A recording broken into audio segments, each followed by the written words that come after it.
শয়তান কিভাবে আপনাকে ধোঁকা দেয় আপনি কি জানেন? শয়তান কখনো বড় গুনাহ দিয়ে শুরু করে না। সে প্রথমে আপনাকে বোঝায় এটা ছোট, কিছু হবে না। একটা মিথ্যা, একটা খারাপ ভিডিও, একটা গীবত, আপনি ভাবেন এটা তো বড় কিছু না।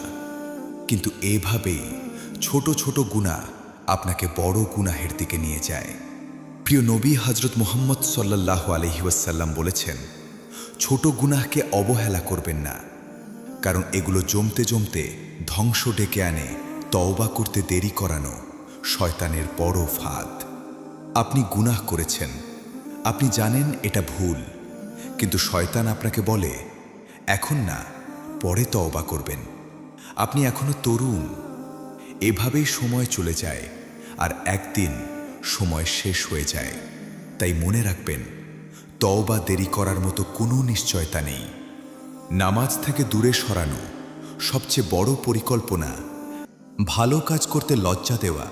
আপনি নামাজ পড়তে চান, আপনি ভালো হতে চান, কিন্তু শয়তান আপনাকে ভয় দেখায়।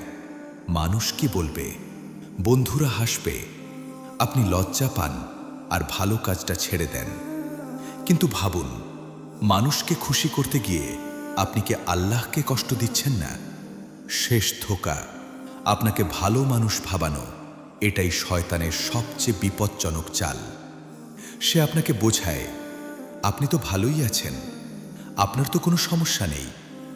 আপনি নিজের গুনাহ দেখতে পান না, আর এই আত্মতুষ্টি আপনার পতনের কারণ হয়ে যায়।